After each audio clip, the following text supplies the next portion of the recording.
Adding a fleece filter to your tank is one of the best decisions you can make. They are designed specifically to mechanically filter out debris and prevent decay of other, causing increased nitrates, phosphates and other unwanted elements. This video assumes you operate with a sump, but if you don't have one, don't worry, as there might be a tailored model specifically for your tank as well.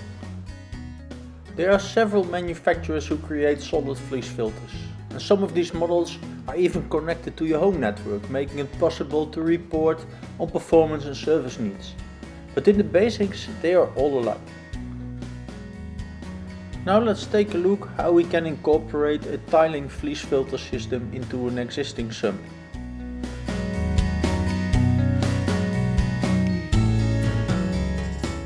What we have here is the Theiling Compact roller mat. It's a really simple device and it's very suitable to add to your aquarium. The water enters the fleece filter on top and will drop the water in between the rollers.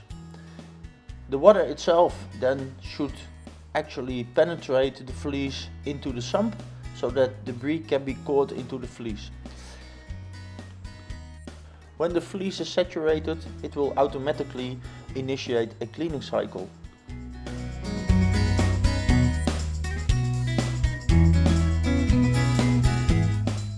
There are some things you need to make this happen, like a snap-off knife, a razor blade or an equivalent tool. Also, a little bit of determination will help you, because it can be a tough job, but you can do it. A little perseverance is also very handy to have in the mix.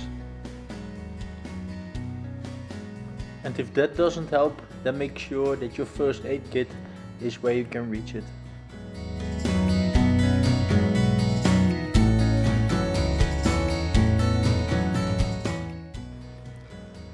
The patient on the operating table here is a Sump from Aquamatic, and it has two filter socks, filter bags, as you can see, and they are in a very tight enclosure.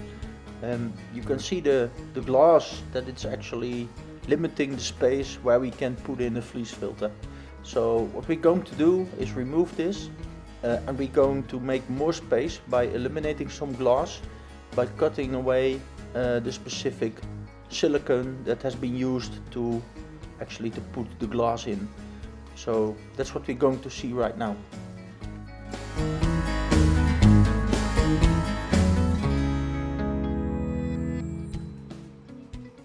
What we first need to do is to make sure that we have the right tools. So that you can see is we're going to use a Stanley knife, but first we need to make space to make sure that we can reach the silicone that we are going to cut away. Here's a good tip for you. In this video I do it with a Stanley knife or a razor blade. Those are very good solutions, but there might be a better one. When you do this, also think about some nylon that you can use, for example dental floss, because it's really strong and it can really cut easily through the silicones. And if you don't have that, consider a fishing line, because it's easier to use it than a knife. It's not suitable for all cases, but this dental floss or this fish line would be my preferred solution of choice. The reason for that is quite obvious, as you can see right now, because using this knife in this full configuration is actually not doable. So I'm going to cut it down with only the razor blade.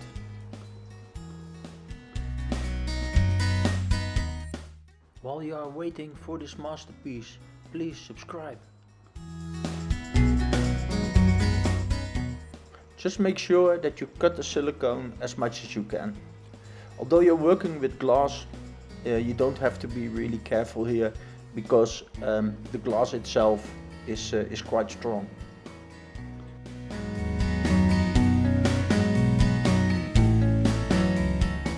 After you've cut the edges, you just put a little pressure on it, and then the final moment, ta-da, there it is.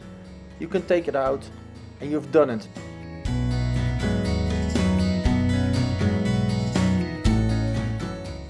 Now that you have created the space, the most important part is starting.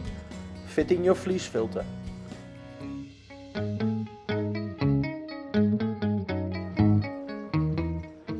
But let's take a look at the created space first. As you can see, one part of the glass has been fully removed and it opens up a really nice gap where we can put the fleece filter in. So that's what we're gonna do right now.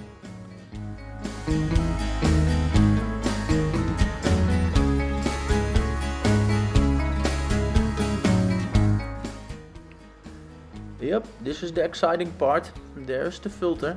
Let's see if the gap that we created is big enough, and it looks okay. Well, that's always good news. So just make sure when you do this that you measure correctly, because you can only make one mistake. So that's a way to do it. If you have questions or you want to make remarks, please use the comments. Thank you for your attention. Until the next time.